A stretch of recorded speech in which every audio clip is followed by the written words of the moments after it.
स्वागत है बच्चों। आज हम सुनेंगे पंचतंत्र की मजेदार और सीख से भरी कहानी। चलिए शुरू करते हैं। गरीब किसान और जादुई कामधेनु। बहुत बहुत समय पहले एक शांत सुंदर छोटे से गांव में दो किसान भाई रहते थे, मगन और रतन।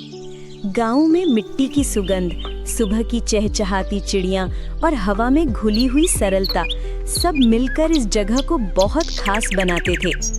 मगन बड़ा भाई था, धनवान, फसल वाला और गांव में नाम वाला, लेकिन उसके दिल में थोड़ा सा घमंड बस गया था। रतन छोटा भाई था, मेहनती, ईमानदार और बहुत सीधा साधा, पर उसकी किस्मत जैसे बस उसे परीक्षाएं ही देती थी।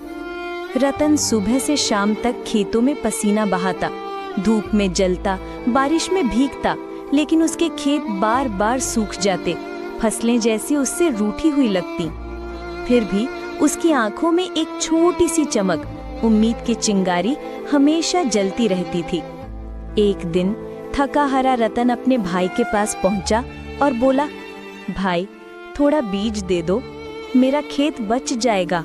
मगन ने उसे देखा और बिना सोचे बोले, मेरी चीजें मेरी, तुझे कुछ नहीं मिलेगा।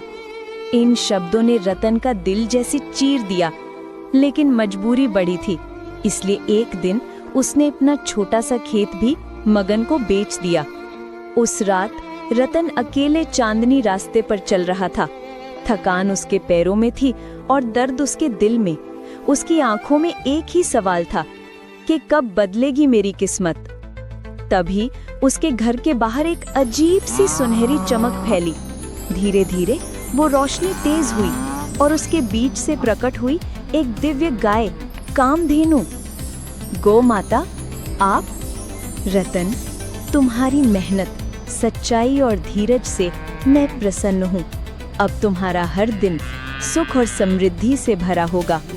रतन की आंखों में हैरानी और श्रद्धा दोनों थे। अगली सुबह रतन का घर सचमुच चमत्कार बन गया। आंगन में दूध से भरे बर्तन, इतना दूध कि उससे बना घी, मक्खन, दही पूरा गांव खरीदने को तैयार हो जाए। धीरे धीरे उसके खेत लहरा उठे, सूखी मिट्टी हरी चादर से ढक गई। उसका घर सुंदर, मजबूत और खुशियों से भर गया। रतन का परिवार सालों बाद सचमुच मुस्कुराया। दूर से ये सब देखकर मगन के मन में हल्की सी ईर्ष्या की धुआं उठने लगी। वो रतन के पास आया और बोला, मुझे भी वही गाय चाहिए, उसे मुझे बेच दो। रतन मुस्कुराया और बोला, भाई ये गाय खरीदी बेची नहीं जाती, ये तो ईश्वर का आशीर्वाद है। लेकिन मगन फिर भी नहीं माना। रात के अंधेरे में धीरे धीरे दबे पांव वो रतन के घर पहुंचा और कामधेनु को पकड़ने लगा। पर तभी एक तेज, चकाचौंध कर देने वाली सुनहरी चमक उठी और कामधेनु प्रकाश बनकर धीरे धीरे आकाश में विलीन हो गई।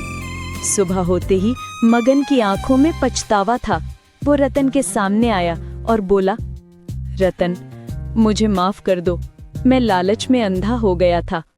रतन ने उससे गले लगा लिया और बोला, भाई गलती इंसान से ही होती है, हम साथ रहें यही काफी है। दोनों भाई फिर से साथ खेती करने लगे। प्यार और भरोसा वापस लौट आया और कुछ दिनों बाद सूरज की रोशनी के साथ कामधेनु फिर से प्रकट हुई, इस बार दोनों भाइयों को आशीर्वाद देने के लिए। गांव में फिर से खुशियां, शांति और समृद्धि की हवा बहने लगी। इस कहानी की सीख है, मेहनत और सच्चाई से मिला धन ही सच्चा धन होता है और लालच हमेशा पछतावे की ओर ले जाता है।